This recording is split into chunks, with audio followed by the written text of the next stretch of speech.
በስመ አብ ወወልድ ወመንፈስ ቅዱስ አሐዱ አምላክ አሜን። ስብሐት ለእግዚአብሔር በሰማያት ወሰላም በምድር ለዘአብጽሐነ እስከዛቲ ሰዓት። ጊዜውን ሁሉ አከናውነህ ጨለማውን ወደ ብርሃን ቀይረህ ካለመኖር ወደ መኖር አምጥተህ ከባርነት ደግሞም ከኃጢአት ወደ ቅዱሱ ስፍራ ስምህን ከፍ ለማድረግ የዘላለም መንግሥቱን ለመውረስ ከሰማይ ወደ ምድር ደግሞ መጥተህ ከድንግል የተወለድክልን አማኑኤል አምላካችን ቅዱስ እግዚአብሔር ሆይ እስከዚህ ሰዓት እስከዚህም ጊዜ ጥበቃህም ሳይለየን በቀሪውም ሰዓት ላይ አብረህን ልትሆን ልታስተምረን ልትመክረን ስለሰበሰብከን ክብርና ምስጋና ውዳሴና አምልኮት ለአንተ ለአምላካችን ይሆን። ጌታ ሆይ ለማይጠቅመው ዓለም ዘመናችንን እንዳንጨርስ የዘላለም የሆነውን ወንጌልህን የምንሰማበት ዕድሜ እንዲሆን ባሳዘንህ በደልና ኃጢአትን በሠራን ጊዜ ምድር ተከፍታ እንደ ሥራችን ያልከፈልክን ከምሕረትህ የተነሳ በዚህ ቅዱስ መቅደስ የሰበሰብክን ክቡር ሥጋህን ቆርሰህ ቅዱስ ደምህን አፍስሰህ ዛሬ ላለንበት የዘላለም መንግሥት ቅዱስ ወንጌልህን የምንሰማበት ጊዜና ሰዓቱንም ስለባረክልን ክብርና ምስጋና ዳሴና አምልኮት ላንተ ለአምላካችን ይሆን። የእግዚአብሔርን ሐሳብ ለማገልገል በወንጌል ለእግዚአብሔር ተለይታችሁ ያላችሁ መምህራነ ወንጌል አባቶች፣ በዝማሬው እግዚአብሔር ጋር ያላችሁ እግዚአብሔር አምላካችን ለዘላለም ሕያው ነው ብላችሁ እየዘመራችሁ ያላችሁ ዘማሪያን፣ በግሩም ምስጢሩ ለእግዚአብሔር ተለይታችሁ ያላችሁ ወንድሞች ዲያቆናት፣ ሕዝበ እግዚአብሔር ተብላችሁ የተሰየማችሁ የእግዚአብሔር ልጆች አባቶችና እናቶች፣ እህቶችና ወንድሞች፣ ሕፃናት ጭምር በጌታችን በመድኃኒታችን በኢየሱስ ክርስቶስ በሆነው ሰላም እላችኋለሁ። እንደምን አመሻችሁ? እንደምን አመሻችሁ? እንኳን አደረሳችሁ። ስላደረሰን አምላክ ምስጋና ይገባዋል። ከፍ አድርጋችሁ እስኪ አመስግኑት። ደግማችሁ እስኪ አመስግኑት እግዚአብሔር። ሌላ የምንሰጠው ነገር ስለሌለን ነው ምስጋናችሁን አሁንም ከፍ አድርጋችሁ አመስግኑት። ስደታችንን ሊያጠፋ ከእናቱ ጋር የተሰደደ የድንግል ማርያም ልጅ ኢየሱስ ክርስቶስ የተሰደደችውን ዓለም በቃ ብሎ መልሶ ልባችን ከመንፈሳችን መንፈሳችን ከሕይወታችን ተለይቶ ያለውን ማንነት በቅዱስ ቃሉ በቃ ብሎ እንዲመልሰን የእናታችን የድንግል ማርያም ምልጃና ጸሎት ያግዘን። የሾማቸው ያከበራቸው ነቢያት የለያቸው ለእግዚአብሔር ምስክር እንዲሆኑ የቀደሳቸው አባቶቻችን ሐዋርያት ለስሙ ምስክር ለመሆን አክሊሉን ተስፋ አድርገው ሰማዕት የሆኑ አባቶቻችን ሊቃውንት በረከታቸውና ጸጋቸው ልመናቸው ከሁላችን ጋር ይሁን። ስምህ ለዘላለም ታዳጊያችን ነው። በነቢዩ በኢሳይያስ ትምህርት በ63ኛው ምዕራፍ ቁጥር 16 ላይ የሚገኝ የእግዚአብሔር ቃል ነቢዩ ኤርምያስ፣ ነቢዩ ኢሳይያስ እንደዚሁም ታላላቅ ነቢያት ለስሙ ምስክር የሆኑ ናቸው። ስሙንም ደግሞ ተስፋ ስላደረጉት ስሙ እንዴት አይነት ጋሻ እንዳለውና መታደግም እንደሚችል ያውቃል። ለመመስከር የሚቀድመው ማወቅ ነበርና ከመናገራቸው በፊት የእግዚአብሔርን ክብር ስላዩ የመረጣቸውና የቀደሳቸው የለያቸውና ያከበራቸው በስሙ እንዴት አይነት ኃይል እንዳለ ስላወቁ እንደዚህ ብለው መናገር ጀመሩ። ስምህ ለዘለዓለም ታዳጊያችን ነው። እስኪ ይህንን ቃል ሁላችሁም ተናገሩት። ስምህ በሉ እስኪ። ለዘላለም ታዳጊያችን ነው። ምናችን ነው? ታዳጊያችን ነው። ነቢዩ ኢሳይያስ ቅድም እንደተናገርነው ከአበይት ነቢያት መካከል አንዱ የሆነው ነቢይ ነው። ለእግዚአብሔር ቅርብ ከተባሉት ከድንግል ማርያም ደግሞ የልጅነት ማንነት ጠፍቶ የነበረው ሰው እንዴት መዳን እንደሚችል ከተናገሩት አበይት ነቢያት መካከል ነቢይ ግንባር ቀደም ነው ነቢዩ ኢሳይያስ። እነሆ ድንግል ትወልዳለች፣ ደግሞም ወንድ ልጅን አሳልፋ ትሰጣለች፣ ልጁንም ያገኙ ሰዎች ደግሞ ይድናሉ፣ የጠፋውም ዓለም ወደ ብርሃን ይቀየራል፣ የጠፋችውም ኢየሩሳሌም እንደገና ትሰበሰባለች። ለዚህ ደግሞ ምስክሩ የመንፈስ ቅዱስ ኃይል በእኛ ላይ ነው። ስሙንም ደግሞ ተስፋ ካደረጋችሁ ስሙ ታዳጊያችን ነው ብሎ የተናገረው ነቢዩ ኢሳይያስ ነው። አባቶቻችን ስለ ነቢዩ ኢሳይያስ ብዙ ተናግረውለታል።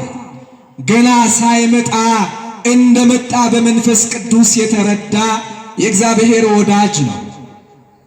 ጌታችን መድኃኒታችን ኢየሱስ ክርስቶስ ከመወለዱ በፊት ከ700 ዓለም በፊት ቀድሞ የተረዳ መንፈስ ቅዱስን አምላኩን ያወቀ የእግዚአብሔርም ክብር እንዴት እንደሆነ የተረዳ ለእግዚአብሔርም ሕይወት ደግሞ እንዴት ልባቸውን አሳልፈው ከሰጡ ሰዎች እንዴት እንደሚድኑና እንዴት ነፃ እንደሚወጡ ስላወቀ ስሙ አላቸው ታዳጊያችሁ ነው ብሎ ተናገረ። ወገኖቼ ለሀገራችን ኢትዮጵያ እዚህ ለተሰበሰብነው ለቅድስት ቤተክርስቲያን ልጆች በሰማዕታቱ ክብር በሐዋርያት ትምህርት ለጸና ነው በቀራንዮ ላይ ደሙ የፈሰሰልን ሥጋው የተቆረሰልን እኛ ደግሞ ስሙን ለዚህም ነው በአብ በወልድ በመንፈስ ቅዱስ ስም እያጠመቃችሁ የነገርኳችሁን እየነገራችሁ ያስተማርኳችሁን እያስተማራችሁ ደቀ መዛሙርቴ አድርጓቸው እስከ ዓለም ፍጻሜ ድረስ ስሜን ደግሞ ካመናችሁ በእናንተ ውስጥ ማለቴን ካወቃችሁ እኔ ከእናንተ ጋራ እናንተ ከኔ ጋራ መሆን ከጀመራችሁ እስከ ዘላለም ድረስ ደግሞ አብሬያችሁ እሰራለሁ አላቸው። ቅዱሳን ሐዋርያት አብሯቸው ይሰራ ስለነበረ በአንድ ቀን ስብከት ከ3000 ሕዝብ በላይ ይጠመቅ ነበር። የተጠመቁበትም በስሙ ነው። የዳኑትም ደግሞ የሥላሴን ትምህርት ጠንቅቀው ተምረው ነው። በአንድነት ወደ ቋቱ ይገቡ ነበረ፣ ወደ መቅደሱ ለመዳን የዚህን ሕያው የሆነውን ስም ይጠሩ ነበረ። ድንግል ማርያም በበረት የወለደችው ኢየሱስ ክርስቶስ የማይሰደደው የተሰደደው ከእናቱ ከድንግል ማርያም ጋር ልጄን ወደ ግብፅ ጠራሁት ተብሎ የተነገረው ግብፅ ደግሞ የኃጢአትና የበደል ማንነት በዝቶባት ስለነበረ ሰው ሁሉ የእግዚአብሔር የተባለው ወደ ግብፅ በረሃ ተሰዶ በመከራ ውስጥ ነበረ። የዘመኑ ፍጻሜ በሆነ ጊዜ ግን የመከራውና የኃጢአቱ ማንነት መቋጫ ያገኝ ዘንድ ከእናቱ ጋር ከድንግል ማርያም ጋር ተሰደደ። የማይሰደደው ተሰደደ። ሁሉን ማድረግ የሚችለው ኢየሱስ ክርስቶስ ነገሥታት ከኋላ ጎመዳቸውን ይዘው እርሱ በቃል ሁሉን ማድረግ የሚችለው ኢየሱስ ክርስቶስ ከቅድስት እናቱ ጋር ስደቱን ተያያዘው። ምናልባትም የተሰደደው ፈርዖንና ፈርዖናውያን ጎመዳቸው ስለከበደ እንዳይመስላችሁ ለ5500 ዘመን የተሰደደ ልጅ ስላለው ብቻ ነው። ሁሉን ማድረግ የሚችለው እግዚአብሔር ቀና ብላችሁ ወደ ሰማይ ብትመለከቱ ሰማይ ማንም የደገፈው የለም፣ በቃሉ ነው ያጸናው። ወደ ታችም ደግሞ ዝቅ ብላችሁ ስትመለከቱ የምትረግጧት ያላችሁባት ምድር ማንም አላጸናትም፣ በቃሉ ነው ያጸናት። ሁሉን የሚችል ነው እግዚአብሔር የወደደውን ያደርጋል ተብሎ በቅዱስ መጽሐፍ ተጽፏል። የፈርዖንን ልብም ቢሆን ያጠነከረው እርሱ ነው።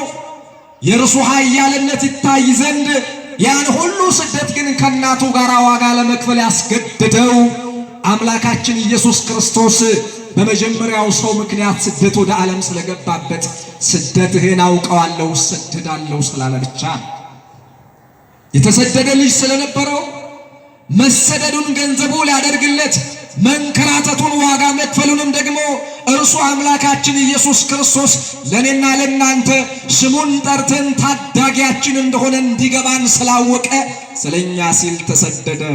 ኢየሱስ ስዱድ አምላኮሙ ለስዱዳን መድኃኒታችን ኢየሱስ ክርስቶስ ተሰደደ።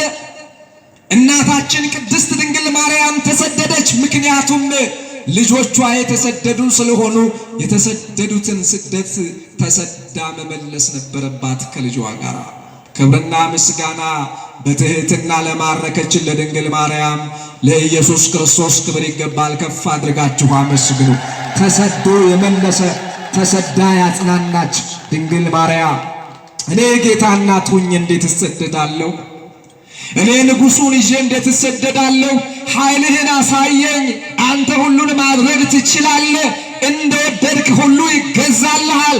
በኋላችን የሚያሳድዱን እነዚህ ነፍሰ በላዎችን የነገሥታትንም ልብ ደግሞ ማምከን ትችላለህ። ያንተን ልጅነት የኔ እናትነት ይታይ እዚሁ፣ ኃይልህን አሳየኝ ብላ አልተከራከረች። ልጇን ደግሞ አቅፋ የተንከራተተች ናት። ከልጇ ጋር ያን ሁሉ መከራ ደግሞ የከፈለች ናት። ሁሉን ማድረግ የሚችል ልጅ እያላት ግን ልጇን ይዛ የተሳደደች እናንተ እናት ናች። ባካችሁ እግዚአብሔርን ከፍ አድርጋችሁ አመስግኑት ወገኖች። ክርስትና ይሄ ነው። መጉዳት እየተቻለ መጎዳት፣ ማድረግ እየተቻለ ዝቅ ማለት፣ መክሰስ መበደል እየተቻለ ሁሉ ለእግዚአብሔር አሳልፎ መስጠት፣ አቅምን ማሳየት እየተቻለ እግዚአብሔር ሁሉን ያደርጋል ብሎ ለእግዚአብሔር ሰጥቶ መምጣት፣ ለእግዚአብሔር ወንጌሉን ሰጥቶ ሕይወቱን አሳልፎ መስጠት። እናንተ ሸክማችሁ የከበደ ወደ እኔ ኑ ልባችሁን ክፈቱ ተብሎ እንደተጻፈ ድንግል ማርያም ከልጇ ጋር ሆና ያን ስደት ስታቋረጥ በአንደበቷ ስህተት ባነጋገሯም ደግሞ የተጎላደፈ ነገር አልተገኘባትም። ሁሉን በትህትና ፈጸመችው። እኛ ልንሰደድ የሚገባው ዛሬም ካለው ሁኔታ ክፋትን እየተሰደድን በጎነትን እየተከተልን ወደ መቅደሱ ካልመጣን ብዙ የሚያሰድዱ ነገሮች ብዙ ናቸው። ልንጸየፋቸው የሚገቡ ነገሮች ወጣቶቹ በወጣትነት ዘመናችን እጅግ ብዙ የምንሰራበት ነገር አለ። ግን ከድንግል የተማርነው ግን ከልጇ የተማርነው እውነትን ይዞ ከእውነት ጋር ግን መቀጠል ወደፊት ያለ መጉዳት ያለ ማሳዘን ያለ መክሰስ ስሙ ታዳጊ የሆነ ልጅ እያላት ድንግል ማርያም ልጇን ይዛ ነበር የተሰደደችው። አንዳንድ ጊዜ ምን አይነት ትህትና እንደሆነ የድንግል ይገርማል። እርሱማ መቼስ የራሱ ገንዘብ ስለሆነ ምንም ማድረግ አንችልም። ልጇማ ልጇ ነው። የሚገርመው የእርሷ ትህትና ነው እንጂ የሚገርመው የእናቱ ትህትና ነው እንጂ የዓለም መድኃኒትማ በጥፊ እየመቱት ዝም ሊል ነው የመጣው። ዓላማው ነው ይሄ። ከድንግል የተወለደው የተገረፈ ለገራፊዎቹ መድኃኒት ሊሆን ነው። ይሄ የእሱ ማንነት ነው፣ መለያው ነው፣ መታወቂያው ነው እግዚአብሔር። ድንግል ማርያም ግን ሁሉን የሚያደርግ ልጅ ይዛ ዛሬ በጎናችን በጎረቤታችን በቅርብ ቤተሰባችን የተሻለ ደረጃ ላይ የደረሰ ሰው ካለ ማስፈራሪያ ነው። አሳይሃለሁ ነው የሚለው።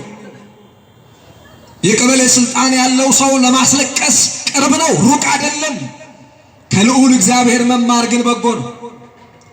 ከድንግል ማርያም ልጅ ከኢየሱስ ክርስቶስ ትህትናን መማር በጎ ነው።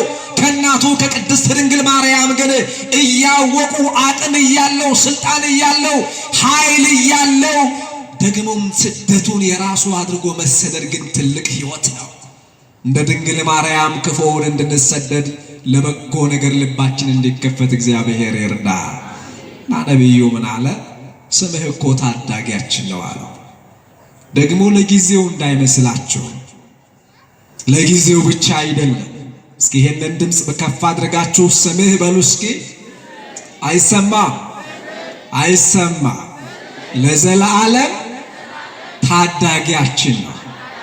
ምናችን ወንዶቹ ብቻ እስኪ ምናችን ይውላችሁ ታዳጊ ታውቃላችሁ? ታዳጊ ነው እግዚአብሔር። የምስኪኖቹ መድኃኒት ማለታችን እኮ ነው። ከኃጢአት ከሞት ማምለጫችን ማለት እኮ ነው። ለኛ ለኦርቶዶክሳውያን ስሙ ነው መታደጊያችን። ቅዱስ ሥጋውን የምንቀበለው ስሙን ተስፋ አድርገን ጠርተን ነው። ሰይጣንን የምንክደው በቅድስት ቤተ ክርስቲያን ቆመን አትብ ገጼ እያልን በአብ በወልድ በመንፈስ ቅዱስ ስም እያሰርን ነው። እውነት ነው ስሙ ታዳጊያችን ነው። እውነት ነው ስሙ በረከታችን ነው። እውነት ነው ስሙ ኃይላችን ነው። የተከበባችሁበትን ፈተና በአብና በወልድ በመንፈስ ቅዱስ ስም ደግሞ ስታማትቡ የማይገፈፈው ኃይል እየራቀ የማይታየው ብርሃን እየቀረበ የሚያለቅሱ እየተጽናኑ የተሰበሩ እየተጠገኑ የወደቁ እየተነሱ የአብና የወልድ የመንፈስ ቅዱስ ስም እየተጠራ ደግሞም የማይከፈለው ብርሃን የማይከፈለው ጨለማ የማይከፈለው ማንነት ሁሉ ይሻገሩታል። እስራኤል ስሙን ጠሩ። ከኋላ ደግሞ ፈርዖንና ሰይፉ እንደዚሁም ጅራፉ ይከተላቸዋል። ባህሩ ላይና መከራው ፈተናው ላይ ሲደርሱ ግን የሙሴን እጅ አድርገው ስሙን እየጠሩ አንተ ታዳጊያችን ነህ ታሻግረናለህ አሉ። እሱም ተናገራቸው። ዛሬ የምታዩአቸውን ግብፃውያን ለዘላለም አታዩአቸውም። እስኪ ሁላችሁም ተናገሩ ዛሬ በሉ እስኪ የምታዩአቸውን ግብፃውያንን አታዩአቸውም። ምክንያቱም ስሙ ታዳጊያችን ስለሆነ። ሙሴ በትሩን አነሳ። ከፊት ያለው እንደ ምሰሶ የቆመ እንደ ብራና የተወጠረ ታላቅ ባህር አለ።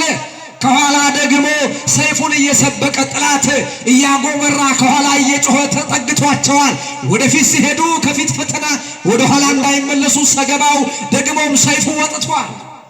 ያላቸው አንድ ድል የእግዚአብሔርን ስም መጥራት ብቻ ነበር።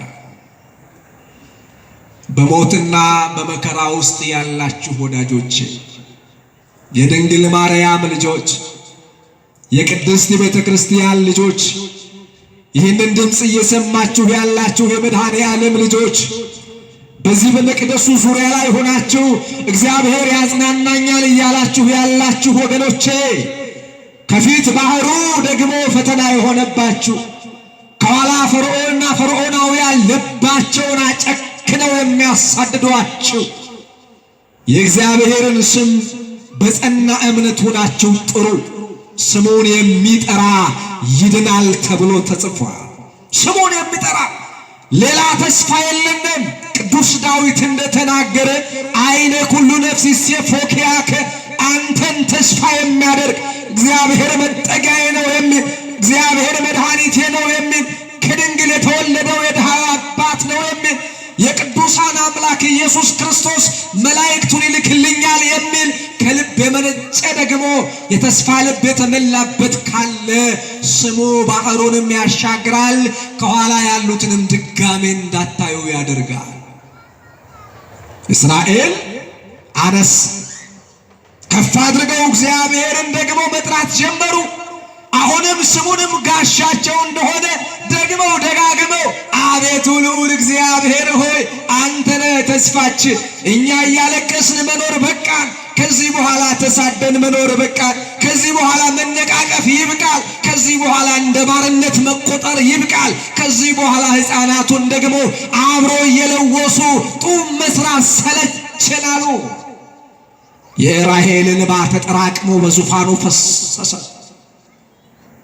የራሔልን እንባ ደግሞ የራሔል አምላክ ኢየሱስ ክርስቶስ እንደሚከፍል ታየ። በትሩን አነሱና በእምነት መቱ። ሙሴ ከፊት ይመራል፣ ከኋላ የሚመራው የእግዚአብሔር ሕዝብ ተስፋ ያደረገው ቃሉን፣ ድምፁን፣ እምነቱ እግዚአብሔር የሆነለት ሕዝብ ሙሴ በትሩን ደግሞ አንስቶ ሲከፍለው ሲመታው የእግዚአብሔር ኃይል በዛ ላይ ይታይ ነበር። እውነትም ስሙ ታዳጊያችን ነው። ክብርና ምስጋና ለእርሱ ለእግዚአብሔር ይሁን። የማይከፈለው ባህር ተከፈለ፣ እንደ ግድግዳ ተወጥሮ ቆመ። የእግዚአብሔርን ስም የሚጠራው እስራኤል በደስታና በነፃነት ተሻገረ። ስሙ ታዳጊያችን ነው ብለው ከበሯቸውን አነሱ፣ መዘመር ጀመሩ። ስብሑ አሉት፣ አመስግኑት እባካችሁ እግዚአብሔርን። ስሙ እኮ ታዳጊ ነው ወገኖቼ። አታልቅሱ፣ ቤት ዘግታችሁ ስሙን ጥሩ። መብራት እየጨበጣችሁ መርዝ እየጠጣችሁ መኖር ይብቃችሁ። ተስፋ አድርጉ። በመቅደሱ ኑ። ልባችሁን ለወንጌል እጃችሁን ለምጽዋት ዘርጉ። ዓይናችሁን ለቀራንዮ ለማዘጋጀት ድምፃችሁን በተስፋ ለመሞላት ወደ መቅደሱ ኑ። እናቴ ድንግል ሆይ የተሰደድሽው ከልጅሽ ጋር ስደቴን በቃ በይልኝ አማልጅኝ በሏት። እሷን ደግሞ እናትነት አስቀድሞ ልጇን መድኃኒት እንደሆነ ጠንቅቆ ያወቀ ባህሩም ይከፈላል። ከኋላም ደግሞ ሰይፍና ሰገባውን ይዞ የመጣው ፈርዖንና ሰራዊቱ ይሰጥማል። እመኑኝ እግዚአብሔር ልጆቹን አይረሳም። እግዚአብሔር ልጆቹን የሚረሳ አይደለም።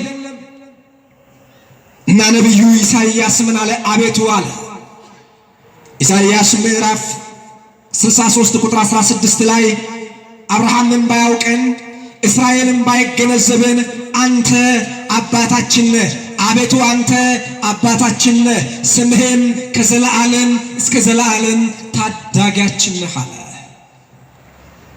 እስራኤልን ባያውቀን ባይገነዘብን በዙሪያችን ያሉ ሊሆኑ ይችላሉ፣ አብረውን ይጠቅማሉ፣ ይረዳሉ፣ ያግዛሉ ያልናቸው ሰዎች ላያግዙን ይችላሉ። እግዚአብሔር ግን ስሙ ታዳጊያችን ነው። እግዚአብሔር ግን ልጆቹን አይረሳ። እግዚአብሔር ግን ባልቴቶቹን አይረሳ። እግዚአብሔር ግን ድሃውን አይረሳ። እግዚአብሔር ግን የታመመውን አይረሳ። እግዚአብሔር ግን በደም ዋጋ የከፈለለትን ሕዝብ ምድረ በዳ ላይ በትኖ አይጠፋ። እግዚአብሔር ግን በረሃብ እንድንቀጣ አሳልፎ አይሰጥም። ደግሞ ማምነነው ወደ መቅደሱ ከመጣ እግዚአብሔር እንደማይረሳን በመቅደሱ ዙሪያ ላይ ቆመን በሰዓታቱ ከታደመን በማህሌቱ ከተገኘን ስሙን ከፍ ከፍ ማድረግ ከጀመርን እመኑኝ እግዚአብሔር ልጆቹን ፈጽሞ አይረሳ። ታምናላችሁ? ታምናላችሁ ወይ? እመኑት ወገኖች፣ እግዚአብሔር ስሙ ታዳጊ ነው። ታዳጊ ማለት ከለላ፣ ደግሞም የሚያድን የሚታደግ የማይረሳ የሚደግፍ ነው። ላናየው እንችላለን እንጂ እግዚአብሔር እኛን ያልደገፈበት ነገር የታለ? አንዳንድ ጊዜ ግራ ገብቷችሁ አያውቅም? ጭልም ጥብብ ያለ ጊዜ እግዚአብሔር ሰው ይልካል። እግዚአብሔር ሰው ይልካል። እግዚአብሔር የሚያጽናና ይልካል። እግዚአብሔር የሚመግብ ይልካል። እግዚአብሔር አይዟችሁ የሚያሰኝ ይልካል። በጸበሉ ላይ እያደረ እግዚአብሔር ይፈውሳል። በመስቀሉ ላይ ኃይሉን እየገለጠ ያድናል። በቃሉ ላይ እየገባ ደግሞ ሐዘናችንን እየቆረጠ ይጥላል። በቤታችን እየገባ የጠፋውን ሰላም ይመልሳል። በመስሪያ ቤታችን ከምንሰደድበት ከመከራ ማንነት ሁሉ በቃ ይላል። እግዚአብሔር ስሙ ታዳጊ ነው። እግዚአብሔር ስሙ ታዳጊ ነው። ረሳኝ የምትሉ ዘነጋኝ የምትሉ አልዘነጋችሁም። ወደ ሰማይ ተመልከቱ። ይህ የምትመለከቱት ሰማይ የጸናው በእናንተ አምላክ ነው። ወደ ምድር ተመልከቱ። የቆማችሁባት ምድር የጸናችሁ በአምላካችሁ ኪዳን ነው እንደሚባለው ደግሞ መጽሐፍ እንደሚነግረን ቤተክርስቲያንም እንደምታጠናልን ከሆነ እኮ የተቀመጥንበት ውሃው ላይ እኮ ነው። በውሃ ላይ ሰው እንዴት ይጸናል? በባህር ላይ እንዴት ይራመዳል? ይሄ ብጥብጡ ሰማይስ እንዴት ጸና? ደግሞ እስከ ዓለም መጨረሻ ከሰማይ ውስጥ ጥግ ላይ ምን ይኖራል ብላችሁ አስባችሁ ታውቃላችሁ? ስሙ ታዳጊ ነው እግዚአብሔር። ከሞትስ በኋላ ያለው ሕይወት እንዴት እንደሆነ ተርካችሁ ደርሳችሁበት ይሆን ወገኖች? ከእድሜያችሁ የጥግ ጥግስ መጨረሻ ምን ይሆን? ያልደረስንበት እጅግ ብዙ አለ። ግን በጥበቃው የምንኖር አመስግኑት፣ እግዚአብሔር ያኖራል ወገኖች። ይሄንን የማናውቀውን ዓለም እንድናውቀው በጸጋ ያስችላል። በጸጋ ያስችላል። ጸጋውንም ይሰጣል፣ ያጽናናል። አንዳንድ ጊዜ እንደው በእኛ ደሞዝ ነው ወይ የኖርን ያለ ነው? እግዚአብሔርን ለማወቅ እኮ ይሄ በቂ ነበረ እኮ። እንደው እግዚአብሔር ጥበቃውን አባትነቱን ለማወቅ እኮ በቂ እኮ ነው። እንደው በማርያም እንደው የምትከፈላችሁ ደሞዝ በቂ ናት። ልጅ አስተምራችሁባት፣ ቤት ኪራይ ከፍላችሁባት፣ ልብስ ቀይራችሁባት፣ ጫማም እንደው በመጠኑ አድርጋችሁባት፣ እንደው ማህበራዊ ነገሮችንም አድርገን እንደው ደግሞ ከከተማው ካንዱ ወደ አንዱ ደግሞ ታክሲ ተቀንደው እንደው አንዳንዴ ያስባችሁት እንደው ኧረ ተመስገን ነው። አመስግኑት እንጂ ወገኖች፣ እግዚአብሔር ተመስገን ነው። ስሙ ታዳጊ ነው። ያድናል፣ ይመግባል፣ ይጠብቃል፣ ይንከባከባል። አሁንም አይረሳም እግዚአብሔር። እና አብርሃምም ባያውቀናል እና እንደው እስራኤልም ባይገነዘበን አንተ ግን ምናችን ነህ? አባታችን ነህ። አንተ ምናችን ነህ? እስኪ ሁላችሁም አንተ ምናችን ነህ? ወጣቶቹ ወንድሞቼ ተናገሩ። አንተ ምናችን ነህ? አባታችን እኮ ነው የዓለም መድኃኒት። ጎበዝ አባት እኮ ነው። ለልጅህ እያለቀሰ መች ጥለኸው ትሄዳለህ? ልጅሽ ባዶ እግሯን እየሄደች መኪና እየተንቀሳቀሰ መስመር ላይ መች ጥለሻት ትሄጃለሽ?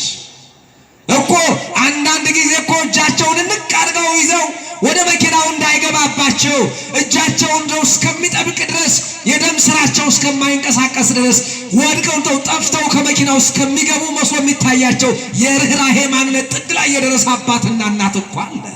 ከእናንተ በላይ እኮ መድኃኔ ዓለም የእናንተ አባት ነው። ክብርና ምስጋና ለእርሱ ይሁን። እርሱ አምላካችን በደሙ የገዛ እኮ ነው። በደሙ የገዛ የሾህ አክሊል የደፋ ስጋውን የቆረሰ ለኛ የተገረፈ ረሳችሁ ደግሞም ጠፋችሁ ዓለም የለችም በእናንተ ላይ ቀንበሯን ስታበዛ እያጽናናችሁ የጠበቃችሁ እግዚአብሔር እኮ ነው። እግዚአብሔር እኮ ነው ወገኖች። እንደ ሰው ቢሆን ኑሮማ መች እስካሁን ቆማችኋል? እንደ ሰዎች ክፋት ቢሆን ኑሮ፣ እንደኛስ በደል ቢሆን ኑሮ፣ እንደኛስ ኃጢአት ቢሆን ኑሮ መች እኔ ቁሜ እናገራለሁ? መች እናንተ ተቀምጣችሁ ትሰማላችሁ? ሌሎቻችንስ እንዴት ይሆን ነበር? እግዚአብሔር ምሕረቱ ብዙ ስለሆነ እኮ ነው። ናቤቱ ከመንገድህ ለምን ደግሞ አሳትከናል? እንዳንፈራ ልባችንን ለምን አጸናህብን? ስለ ባሪያዎችህ ስለ ርስትህም ደግሞ ነገዶችን ተመለስ፣ እንደገና ይቅር በለን። ተመልከተናል። ነቢዩ ኢሳይያስ 64ኛው ምዕራፍ ቁጥር 1 ላይ እንዲህ ይላል፣ ሰማዮችን ቀደህ ደግሞ ምነው ብትወርድ፣ ተራሮችስ ምነው ቢናወጡ፣ እሳት ጭራሮውንም እንደሚያቃጥል እሳትም ውሃም እንደሚያፈላ ስምህ ለጠላቶቻችን ይገለጥ ዘንድ አሕዛብ በፊት ይንቀጠቀጡ ዘንድ ይህንን እንደምታደርግ እናምናለን አለ።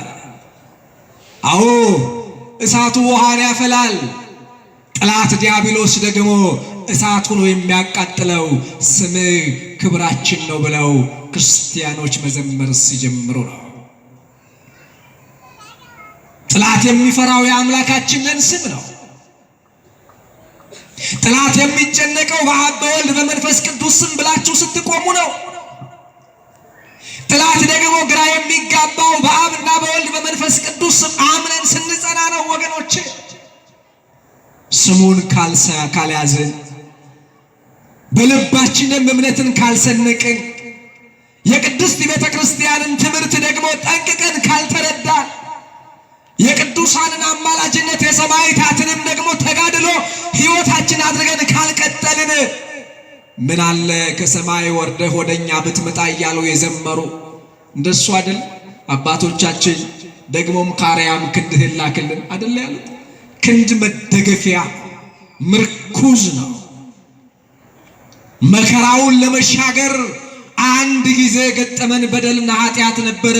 በአንዱ ሰው ስህተት ምክንያት ሮሜ ምዕራፍ 5 ቁጥር 12 ላይ ሞት ወደ ዓለም ገባ ተብሎ ተጽፏል። በአንዱ ሰው ስህተት ዓለም ሁሉ ሞት ሆነ። ይህ ለዘመናት 5500 ዘመን ሰው ያለ እግዚአብሔር፣ እግዚአብሔርም ደግሞ ልጆቹ ብቻቸውን እንዲኖሩ በክፋታቸውና በበደላቸው አሳልፎ የሚሰጥ ሥራ ሰራ። ያለ እግዚአብሔር መኖር ከባድ ነው። ቀኑም አይመሽም ሌሊቱም አይነጋ። ያለ እግዚአብሔር ሕይወት አልጫ ነው። ያለ እግዚአብሔር ሕይወት ሰላም የለውም። ያለ ወንጌል ትምህርት ሕይወት ባዶ ተደጋጋሚ ነው የሚሆነው። ብዙ ሰዎች አይታችኋቸው ከሆነ ኑሮ ተደጋጋሚ ሆኖ ስልችት ብሏቸዋል። ብዙ ሰው ስልችት ይመሻል ይነጋል፣ ከመስሪያ ቤት ወደ ቤት፣ ከቤት ወደ መስሪያ ቤት፣ ከምኝታ ቤት ወደ ሆነ ነገር፣ ከሆነ ነገር ወደ ሆነ ነገር፣ በቃ ተደጋጋሚ። ክርስቲያን ከሆናችሁ ግን በሰዓታቱ ላይ ስትገኙ፣ መቅደሱ ላይ ስትገኙ፣ ቅዱስ ሥጋውን ስትበሉ፣ ክቡር ደሙን ስትጠጡ፣ ስትዘምሩ፣ ንስሐ ስትገቡ፣ ስትጽናኑ፣ ሰንበት ትምህርት ቤት ስትገቡ፣ ወጣትነታችሁን ከእግዚአብሔር ጋር ከዛ ወጥታችሁ ወደ መስሪያ ቤት ስትገቡ ጊዜው ራሱ የበረከት ጊዜ ይሆናል። ወጣቶች ወደ እግዚአብሔር ኑ። በዙሪያው ያላችሁ ወንድሞቼ ከእግዚአብሔር ቃል ጋር ተገናኙ። የተለያየ ወሬ ውስጥ ያላችሁ ሰዎች አባቶቻችሁን አድምጡ። ስም ታዳጊያችን ነው በሉ። ስሙ ደግሞ ለዘላለም የሚኖር ነው። ስሙን ጠርቶ ያፈረ የለም። የእግዚአብሔርን ስም ጠርቶ ያፈረ አንዳችም የለም። የእግዚአብሔር ስም የጸና ግንብ ነው ተብሎ ተነግሯል። ቁጥር 7 ላይ ስምህንም የሚጠራ አንተንም ሊይዝም የሚያስብ የለም፣ ፊትህም ከኛ ሰውረሃልና በኃጢአታቸውም ደግሞ በኃጢአታችንም ጠፍተናልና፣ አሁን ግን አቤቱ አንተ አባታችን ነህ ይላል። ትንቢተ ኢሳይያስ ምዕራፍ 64 ቁጥር 8 ላይ ስምህን የሚጠራ ለምን ያድነኛን አምላኬ ብሎ ከድንግል የተወለደው የኔ መድኃኒት ነው ብሎ ሰማዕታት የጸኑት ሐዋርያት የሰበኩት እሱ ነው ብሎ ነቢያት ቀደም ብለው ትንቢት የተናገሩለት እርሱ ነው ብሎ ጨለማው ዲያብሎስን አስወግዶ የእግዚአብሔር ልጆች እንድንሆን ያደረገ እርሱ ነው ብሎ ተስፋ ያደረገ ሰው ስምህን የጠራ ስሙን ምናልባት ያላመኑ ሰዎች አይጠሩ። ደግሞም ልቡም ያልጸና ሰው እግዚአብሔርን ተስፋ ሊያደርግ በፍጹም አይችልም። እኛ ኦርቶዶክሳውያን፣ እኛ የድንግል ማርያም ልጆች፣ እኛ የቤተ ክርስቲያን ልጆች የምንመካው በስሙ ነው። የምንመካው በማን ነው? ከኔ ጋር ናችሁ? የምንመካው በምኑ ነው? በአብ በወልድ በመንፈስ ቅዱስ ስም ብለን ነው። ይሄንን ስም ጥለን መኖር አንችል። በቅዳሴው በሰዓታቱ በማህሌቱ ይሄንን ስም ነው የያዝነው። ይሄ ነው ተስፋችን፣ ይሄ ነው ሕይወታችን። ይሄንን ያጣነው ሕይወት ተቅበዝባዥ ሆነው እና ነቢዩ ኢሳይያስ ምን አለ? እንደዚህ ብሎ ተናገረ። ትንቢተ ኢሳይያስ ምዕራፍ 49 ቁጥር 17 ላይ መጽሐፍ ቅዱሳችሁን አውጥታችሁ ተመልከቱ። ትንቢተ ኢሳይያስ ምዕራፍ 49 ቁጥር 17 ላይ እንዲህ የሚል ቃል ታገኛላችሁ። ትንቢተ ኢሳይያስ ምዕራፍ 47 ቁጥር 49 ቁጥር 17 አምላካችን እግዚአብሔር በቃሉ እየተናገርን ከቃሉም ጋር እንድንጸና የእናታችን የአማላጃችን የቅድስት ድንግል ማርያም ምልጃና ጸሎት ከሁላችን ምን አለ? ቁጥር 17 ላይ የሚጠቅምህን የሚረባህን የምነግርህ እኔ አምላክህ እግዚአብሔር ነኝ አለ። ስሙን ተስፋ ካደረጉ በኋላ ቃሉን በእምነት የሚሰሙ ሰዎች የሚጠቅምህን ደግሞም የሚረባህን ነገር የማስተምርህ የምሰጥህ እኔ ነኝ። ምን ብሎ ያስተምራል? እግዚአብሔርን ተስፋ አድርገው፣ ተስፋ ይቀጠልልሃል። እግዚአብሔርን ስማው፣ በቃሉ በኩል ካንተ ጋር ይሆናል። እግዚአብሔርን ስሚው፣ እግዚአብሔር ያጽናናሻል። ከዛ በኋላ የሚጠቅመውን ነገር በወንጌሉ በኩል ይናገራል። ምን እናድርግ የሚሉ ሰዎች አሉ። እንዴት እንኖር፣ እንዴት እንውጣው ይሄንን መከራ የሚሉ ሰዎች አሉ። የሚጠቅም ነገር ያለው ከእግዚአብሔር ቃል ነው። የሚረባም ነገር የሚያስተምረው ልዑል እግዚአብሔር ነው።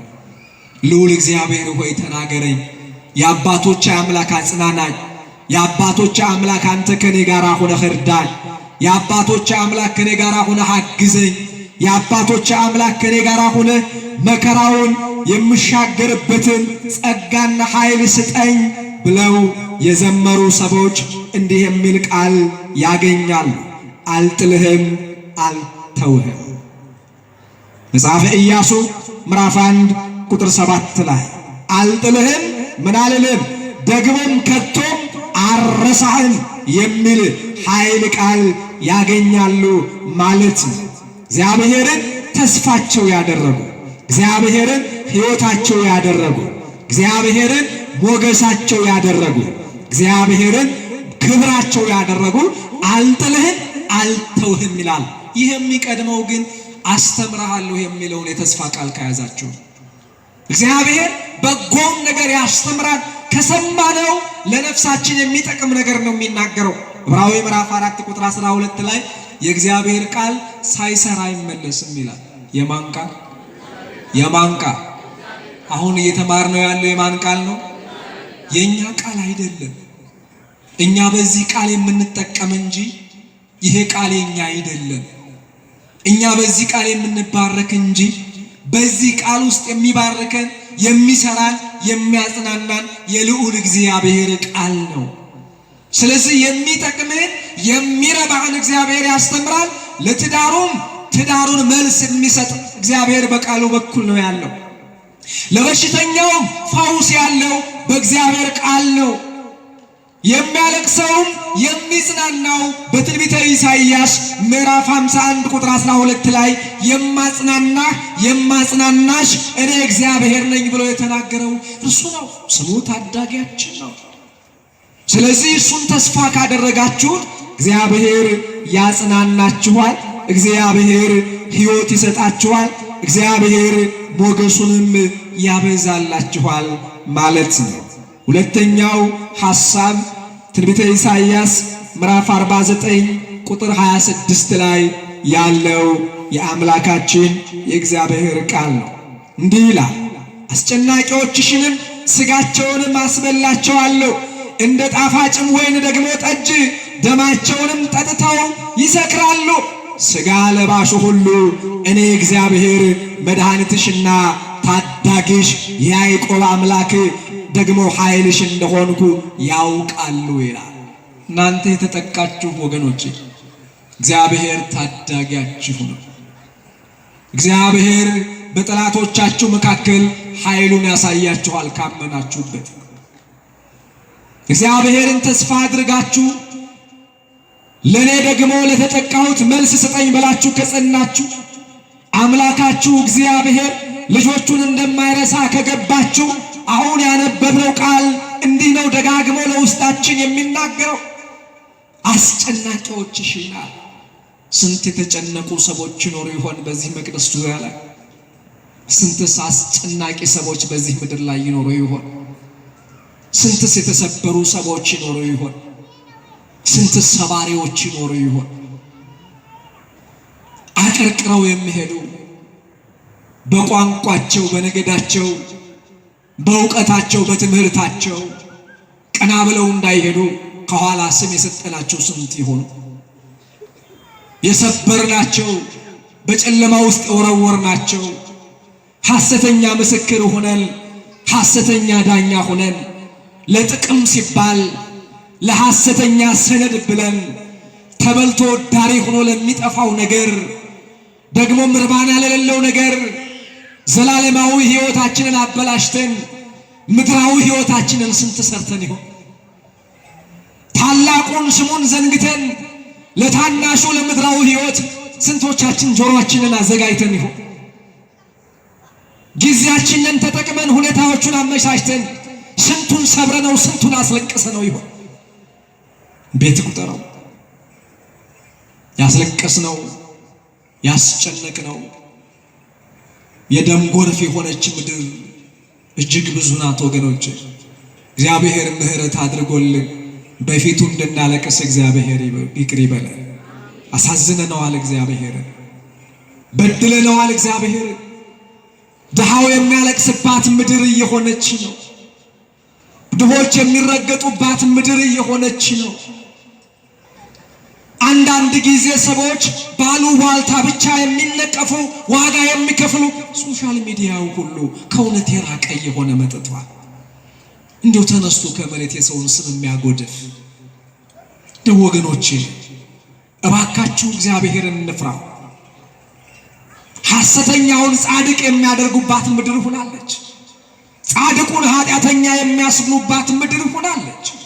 ነቢዩ ኢሳይያስ ምዕራፍ 5 ቁጥር 24 ላይ እግዚአብሔር ክፉዎቹን ደግ ለሚያደርጉ ደጎቹን ደግሞ በክፋት የሚለውጡ እነሱ ወዮላቸው ይላል። ዘመዳችን ከሆነ ጥሩ ወዳጅነት ካለን ኃጢአተኛውን ጻድቅ ለማድረግ ገንዘብ ካለ ሩቅ አልሆነ። በምክንያት ሰዎች የሚጠሉባት፣ በምክንያት ሰዎች የሚሳደዱባት ጥቅም የሚያስገኝ ነገር ከሆነ እግዚአብሔርን የሚፈራ ሰው እኮ እየጠፋ አይ እግዚአብሔር ይህንን አይወድም፣ እግዚአብሔር እንደዚህ አይነቱን አይቀበልም፣ እግዚአብሔር እውነተኛ ዳኛ ነው፣ እግዚአብሔር ስሙ ጋሻችን ነው፣ እግዚአብሔር ምርቱን ከእንክርዳዱ እንክርዳዱን ከስንዴው የሚለይ ነው፣ እግዚአብሔር ኋላ እውነቱን ከሐሰት ሐሰቱን ከእውነት ይለያል ይመጣል ብሎ የሚፈራ ትውልድ በመካከል እንዲኖር እግዚአብሔር ይርዳል። እግዚአብሔርን የሚፈራ ሰው ከምድሪቱ እየጠፋ እግዚአብሔር የሚፈራባት ምድር እየሆነች አይደለም። ሁላችን ገንዘብ ያስገኝልን እንጂ ከኃጢአት ጋር እየተስማማን ነው። ምድራችን ሰዶምና ሰዶማውያን እየተቀበለች ያለች ምድር ትላለች። እግዚአብሔር የሚጸየፈውን ነገር እያስተናገደች ነው። ስለዚህ እግዚአብሔርን ልንፈራው ይገባል። እኛ ኦርቶዶክሳውያን በተለይ እግዚአብሔር ነው፣ አመፀኛው ወደፊት ያምፅ፣ ርኩሱም ወደፊት ይርከስ፣ እናንተ ግን እምነታችሁን አጽኑ፣ እናንተ ግን በእምነታችሁ ጽኑ፣ እናንተ ግን እግዚአብሔርን ፍሩ፣ እናንተ ግን ለንስሐ ተዘጋጁ፣ እናንተ ግን አባቶችን አክብሩ፣ እናንተ ግን ከእግዚአብሔር ጋር ሆኖ እግዚአብሔር ሲመጣ የዛን ጊዜ እውነቱን ከሐሰት ይለየዋል። ራእየ ዮሐንስ ምዕራፍ 22 ቁጥር 12 ላይ አመፀኛው ወደፊት ያምፅ፣ ርኩሱ ወደፊት ይርከስ፣ ሐሰተኛው ሐሰቱን ይዞ ይቀጥል፣ እውነተኛው ዳኛ ይመጣል። እውነተኛው ዳኛ ምን ይላል? እስኪ ተናገሩ። እውነተኛው ዳኛ ምን ይላል? ይመጣል። እግዚአብሔርስ ገሃደ ይመጽእ ወአምላክንህ እያረምን እሳት ይነድድ ቅድሜሁ። እግዚአብሔር ዝም አይልም፣ ይመጣል። ባይሆን በፊቱ ጻድቃን ሆኖ፣ ባይሆን ንስሐ እንግባ፣ ባይሆን ወደ መቅደሱ እንመለስ፣ ባይሆን እንፍራው። ሌሎች አምፀዋን ብለን አመፀኛ እንሁን፣ ሌሎች ደም አፍስሰዋን ብለን ከደማቸው ጋር አብረን አንነከር። ሌሎች ሐሰተኛ ሆነዋል ተብሎ ከሐሰት ጋር አትስማሙ። እግዚአብሔርን ፍሩ። እግዚአብሔርን የፈሩ፣ እግዚአብሔርን ያመለኩ፣ እግዚአብሔርን የተከተሉ፣ እግዚአብሔርን ተስፋ ያደረጉ ከጨለማው ወደሚደነቅ ብርሃን ይወጣሉ። የሐዋርያው ቅዱስ ጴጥሮስ መልእክት አንደኛ ጴጥሮስ ምዕራፍ 2 ቁጥር 9 ላይ እናንተ ግን ስሙን ለምትፈሩ፣ ቅዱስ ሥጋውን ለምትቀበሉ፣ ክቡር ደሙን ለምትጠጡ፣ እውነተኛውን ትምህርት ለምትማሩ፣ በሃይማኖት ጸንታችሁ ለምትኖሩ ከጨለማ ወደሚደነቅ ብርሃን ጠርቷችኋል ተብሎ ተጽፏል። እውነት ነው። ስሙ ጋሻችን ነው። ክብርና ምስጋና ለእርሱ ለአምላካችን ይሁን። ስሙ ጋሻችን ነው። ስሙ ታዳጊያችን ነው። ስለዚህ ምን አለ ነቢዩ ኢሳይያስ ደግሞ ደጋግሞ ተናገረ። እግዚአብሔር ግን እንዲህ ይላል፣ በኃያላን የተማረኩትን በጭንቅና በመከራ ውስጥ ያሉትን አስጨናቂዎችሽንም ሥጋቸውን አስበላቸዋለሁ። እንግዲህ አስጨናቂያችሁ ዲያብሎስ ነው። እያንዳንዳችሁ ወደ ግል ሕይወታችሁ ጎረቤታችሁን እየጠቆማችሁ ቤተሰባችሁን እየጠቆማችሁ ያስጨነቀኝ ገሌ ነው ገሌ ነው እንዳትሉ። ሥጋ በለበሱ ሰዎች መካከል የሚሰራው ጥንተ ጠላታችሁ ዲያብሎስ ብቻ። ዲያብሎስን እንዲበሉት አሸንፉት። እግዚአብሔርን ተስፋ አድርጉት። በእምነታችሁ ከጸናችሁ አስጨናቂዎችሽን ይላል። እናቶቼ በደንብ ስሙ። አስጨናቂዎችሽን ይሄ ቃል የተነገረው ለኢየሩሳሌም ነው፣ ወይንም ደግሞ በመቅደሱ ጸንተው የተስፋውን ቃል በሚጠብቁት ላይ ነው። አስጨናቂዎችሽን አለ። እስራኤል እግዚአብሔርን ተስፋ አድርገው ከተመለሱ አስጨናቂያቸው ዲያብሎስ የአብርሃም ልጆች የሆኑትን ያጠፋ ያስወግድ ስለነበረ ለዘመናት የነበረውን አስጨናቂሽን ዲያብሎስን ከእናቴ ከድንግል ተወልጄ ቀራንዮ ላይ ደሜን አፍስሼ ሥጋዬን ቆርሼ የሾህ አክሊል ደፍቼ ርቃኔን ሁኜ እንደገና እሰራሻለሁ ሲል አስጨናቂዎችሽን አስጨንቃቸዋለሁ አለ። ቀራንዮ ላይ መጣና ዲያብሎስን ወጥሮት ዋለ። እርሱ በችንካር ሲቸነከር የእስራኤላውያን ጠላት ጥንት ዲያብሎስ በክርስቶስ መስቀል ላይ ይሰቃይ ነበረ። ዲያብሎስ ክብርና ምስጋና ለእርሱ ለአምላካችን ይሁን። የማይሰቀለው የተሰቀለው ለዚህ ነው። የማይሞተው ሞተ ለዚህ እኮ ነው። ጠላት ዲያብሎስን ሊያስጨንቅ ነው። ኢየሱስ ክርስቶስ በዛ በቀራንዮ ላይ እንደ ብራና የተወጠረ። ስለዚህ ወገኖቼ አስጨናቂያችሁን ዲያብሎስን በሰው እያደረ የሚሰራ፣ በጎረቤት እያደረ የሚሰራ፣ በቤተሰብ እያደረ የሚሰራ፣ ትዳርን የሚበጠብጥ፣ ስራን ዋጋ የሚያስከፍል፣ ክብርን የሚያስጥል እሱ ዲያብሎስን አስጨናቂሽን አስጨንቀዋለሁ። አይዟችሁ ተስፋ አድርጉ ወገኖቼ። ኦርቶዶክሳውያን የድንግል ማርያም ወዳጆች በመቅደሱ ጽኑ፣ እምነታችሁን አስተካክላችሁ ተከተሉ። አስጨናቂያችሁን ዲያብሎስን ደግሞ ያስጨንቀዋል። ለዚህ ነው የዲያብሎስን ስራ ሊያፈርስ እግዚአብሔር ልጅ ተገለጠ አለ ቅዱስ ዮሐንስ። የማንን ስራ? የማንን ስራ? የዲያብሎስን ስራ። አስጨናቂያችን ይህ ነበር። የዲያብሎስ ስራ የተዋረደው በድንግል ማርያም ልጅ በኢየሱስ ክርስቶስ ቀራንዮ ላይ በከፈለው ዋጋ ነው። አስጨናቂዎችሽንም ሥጋቸውን አስበላቸዋለሁ፣ እንደ ጥፋታቸውን ደግሞ እንደ ጣፋጭ ወይም ደግሞ ጠጅን ደማቸውን ጠጥተው ይሰክራሉ። ሥጋ ለባሽ ሁሉ ግን እኔ እግዚአብሔር መድኃኒትሽ ታዳጊሽ የያዕቆብ ኃይል እንደሆንኩም ያውቃሉ ይላል። ያውቃል። እግዚአብሔር አምላክ ማለት ሁሉን ቻይ ማለት ነው። አምላክ ማለት መድኃኒት ማለት ነው። አምላክ ማለት ያመነበትን የሚያጽናና ማለት ነው። አምላክ ማለት ሁሉን የሚችል የሚያለቅሱትን የሚያጽናና ማለት ነው። ራዕየ ዮሐንስ ምዕራፍ 21 ቁጥር 4 ላይ ገብታችሁ ተመልከቱት። እስከ 6ኛው ቁጥር እያነበባችሁ ስትሄዱ አስጨናቂያችንን እንዴት እንደሚያስወግድ ሲናገር ከዚህ በኋላ ሞት ከእናንተ ጋር አይቀጥልም አይሆንም። ወገኖች በእውነት ካመን ነው እግዚአብሔር ተስፋችን ነው። አንድ ሁለት ጥቅሶችን ነግሬያችሁ ትምህርቴን እጨርሳለሁ። ሶስተኛው አምላካችን እግዚአብሔር በሁለተኛ ነገሥት ካልዕ መጽሐፈ ነገሥት ካልዕ ምዕራፍ 13 ቁጥር 5 ላይ ያለው ቃል መጽሐፈ ነገሥት ካልዕ እግዚአብሔር በባርነት ውስጥ ለነበሩ፣ እግዚአብሔርን ተስፋ ላደረጉ፣ እግዚአብሔር ክብራቸው የሆነላቸው፣ እግዚአብሔር ክብራቸውና ሞገሳቸው የሆነ የእግዚአብሔር ሕዝብ ለተባሉ በመከራ ውስጥ ላሉ እንደዚህ ብሎ ተናገራቸው። እግዚአብሔር ለእስራኤል ታዳጊ ሰጠ ይላል።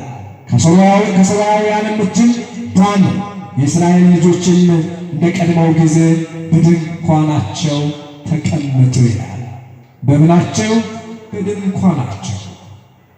በኦርቶዶክሳዊ ሃይማኖታችን ለመቀጠል ለመጽናት የእኛን ጠላትና ጥንተ ጠላታችን ዲያብሎስን በጸበሉ አምነን ስንገባ፣ ክቡር ደሙን አምነን ስንጠጣ፣ ቅዱስ ሥጋውን አምነን ስንቀበል፣ ክቡር ወንጌሉን በእምነት ስንሰማ ታዳጊያችን እግዚአብሔር ከኛ ጋር ሆኖ ወደ ድንኳናችን እንደገና ይመልሰናል። ብዙ ከድንኳኑ የወጡብናል። ብዙ ከዚች ቅድስት ቤተ ክርስቲያን የኮበለሏል። ከዚህ ሕያው ወንጌል የጠፉ እጅግ ብዙዋል። ያሉ የሌሉም ብዙዋል። አንዳንድ ጊዜ እየኖሩ ያልኖሩ ከባዶች ነው። እግዚአብሔር ከሁላችን ጋር ያለ ትልቁ በደል መቼስ አንድ ጊዜ የጠፋው ሰውም ያዝንለታል። ኑሮ የሌለው ነው ችግሩ። አንዳንዴ ክርስቲያን ሆነን ክርስቲያን ካልሆን ያሳዝናል። እንዲሁ መስቀሉን ይዘነው የመስቀሉ አሻራ በልባችን ከሌለ ከባድ ነው። እንዲሁ ጸበሉን እየተጠመቅን ፈውሱን የማንጠብቅ ከሆነ ከባድ ነው። ቅዱስ ሥጋውን እንደሚያድነን እያመን ቅዱስ ሥጋውን ካልበላን በልተንም የማንድን ከሆነ አደጋ ነው። አንዳንድ ሰዎች ገጥሟችሁ ከሆነ ቅዱስ ሥጋውን ከተቀበለው በኋላ ሰይጣን እንዳይመታቸው የሆነ ነገር ይጠብቃል ተብሎ በዛ ይተክላል፣ ብረት ይተክላል፣ ጠባቂ ያቆማል፣ የሆነ ነገር ያሳዝናል። እነዚህ ሰዎች አልደረሱም እኮ ለእምነት። የመድኃኔዓለም ቅዱስ ሥጋ ከሰይጣን ያስመታል ብሎ ማሰብ ክህደት ነው። በእውነቱ ክህደት ነው። እየኖሩ ያልኖሩ በመቅደሱ ሆነው የሌሉ ማለት እነዚህ ሰዎች ናቸው። የዓለም መድኃኒት ቅዱስ ሥጋው የሚፈውስ ነው። የዓለም መድኃኒት ከሞት ደግሞ ነፃ የሚያወጣ የዓለም መድኃኒት ስሙ ታዳጊ ነው። ከሰይጣን ነፃ የሚያወጣ እንጂ ከሰይጣን የሚያስፈታ ቅዱስ ሥጋ ክቡር ደም የለም። እዚህ ነው አላወቃችሁትም፣ አውቀውትስ ቢሆን ኑሮ የክብርን ንጉሥ መድኃኔዓለምን ባልሰቀሉት ተብሎ የተጻፈ። ካመናችሁ አምናችሁ ተቀበሉ ትድናላችሁ። አይ እንዲሁ ቆይ እስኪ ጥላችኋት እንዳትሄዱ እንትና እኮ ቆርባለች እስኪ እንደው ደገፍገፍ ጠብቋት የሚሉ ሰዎች አሉ። የሰይጣን ደቀ መዛሙርት ናቸው። የዓለም መድኃኒት ኢየሱስ ክርስቶስ ቅዱስ ሥጋውን የተቀበሉለት ዓለምን ይጠብቃሉ እንጂ ባልተቀበሉ ሰዎች የሚጠበቅ ቅዱስ ሥጋ የለም። ክብርና ምስጋና ለእርሱ ለአምላካችን ይሁን። አንዳንድ ጊዜ እስኪ ዝም ብላችሁ ሳሉት። እንዲያው አይን የሌለው ሰው አይን ያለውን እንደ መምራት እኮ አይደለም አባቶች? አይን የሌለው ሰው አይን ያለውን እንደ መምራት፣ ያልተቀበለ ሰው የተቀበለን ሰው ሊጠብቅ ማለት ነው። ቅዱስ ሥጋውን የተቀበለው ሰው ይሁን ሕፃናት ሰብስበው ዘ አረጠናችኋትና ተጠብቋት። መድኃኔዓለም ይቅር ይበለን። መድኃኔዓለም ይቅርታ ያድርግልን። ቅዱስ ሥጋውን የተቀበለ ክርስቲያን ያልተቀበለውን ሰፈር ሁሉ ይባረካል እንጂ በሰይጣን የሚሸነፍ እንዲያው በእውነት ክቡር ደሙን ጠጥቶ ቅዱስ ሥጋውን በልቶ በሰይጣን የተመታ ሰው ካለ ይሄ ሰው እንዲያው መጀመሪያውንም መድኃኔዓለምን አላመነውም፣ አይከተልም። በፍጹም ስሙን የጠሩ እኮ በብዙ ምዕራፍ እኮ ነው የሚቃጠለው ሰይጣን። እንዴት በምን ኃይል ነው የክርስቶስን ቅዱስ ሥጋ የተቀበለ ሰው ሰይጣን? ለወጡ ስብሐት። በእውነት እግዚአብሔር ምሕረት ያድርግልን። ወገኖቼ እግዚአብሔር የተስፋ አምላክ እንደሆነ በልባችን እንድናምነው የእናታችን የድንግል ማርያም ምልጃና ጸሎት ከሁላችን ጋር ሆኖ ይርዳል። መዝሙር 7 ቁጥር 5 ላይ መጽሐፍ ቅዱሳችሁን አውጥታችሁ ተመልከቱ። ልበ አምላክ ቅዱስ ዳዊት የምንዘምር ተስፋ ያለን ተስፋችንም እግዚአብሔር እንደሆነ በሚገርም ሁኔታ መንፈስ ቅዱስ አምላካችን አስተምሮት የተናገረው እንዲህ ይላል፣ እኔ ችግረኛና ምስኪን ነኝ፣ አቤቱ እርዳኝ፣ ረዳቴ ታዳጌም አንተ ነህ ይላል። እኔ በሉ እስኪ ሁላችሁ ችግረኛና ምስኪን ነኝ፣ አቤቱ እርዳኝ፣ ታዳጌ ረዳቴ አንተ ነህ። ይሄ ነው እግዚአብሔር። እኔ ምስኪን ነኝ፣ አቅም የለኝም፣ የምመካው ግን በእግዚአብሔር ነው ተብሎ ተጽፏል። እኔ ግን ከእግዚአብሔር ጋር ነው የምሆነው። እኔ ግን የምከተለው እግዚአብሔር ነው። የምመካበትም ጉልበትም አቅም ዳዊት የተመካው በእግዚአብሔር ነው። ተስፋው እግዚአብሔር ነው። ሌላ ተስፋ አልነበረውም፣ ሊኖረውም አይችልም። ትንቢተ ሶፎንያስ ምዕራፍ 3 ቁጥር 17 ላይ ቤታችሁ ገብታችሁ ተመልከቱት።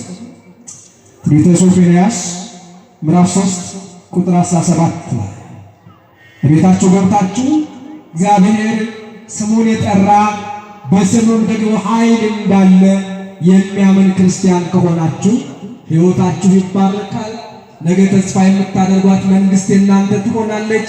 የድንግል ማርያምን ስደት አድርገን ፍቅራችንን ካሰደርንበት፣ ሰላማችንን ካሰደርንበት፣ አንድነታችንን ካሰደርንበት በዚህ ስደት ተማጽነን እግዚአብሔርን ተስፋ አድርገን ወደ መቅደሱ ልባችንን ይዘነው እንድንመለስ እግዚአብሔር ይርዳል። በእውነት ተሰደናል፣ ስደተኛ ሆነናል። ልባችን ስደተኛ ሆኗል። ሀገራችን የሰላም ስደተኛ እየሆነች ነው። ሀገራችን የአንድነት ስደተኛ እየሆነች ነው። በሀገራችን ላይ የሚወረወሩ ድንጋዮች እየበዙ ነው። ይህ ደግሞ እግዚአብሔር ጋር ያለን መስመር ልክ አለመሆኑን ያሳያል። እንመለስ፣ በእግዚአብሔር ፊት በፍቅር እንመለስ። በእግዚአብሔር ፊት ንስሐ እንግባ። እግዚአብሔር ስሙን እንጥራ። መንፈሳውያን አባቶችን፣ ያወቅን ሰዎችን፣ ያላወቅን ሰዎችን፣ ጉልበት ያለንን ስልጣን ያለንን ብንሆን በፊቱ እናልቅስ።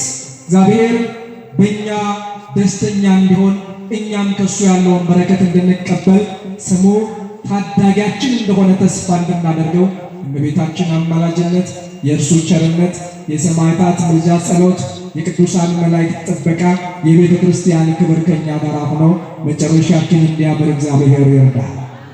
አቤቱ በሉ እስኪ ስምህ ለዘላለም ታዳጊያችን ነው፣ መድኃኒታችን ነው፣ መጽናኛችን ነው፣ ተስፋችን ነው። ስምህንም ደግሞ በልባችን እናትማለን። ክብርና ምስጋና ለእርሱ ለአምላካችን ይሁን። ይቆይ። እግዚአብሔር ይስጥልን።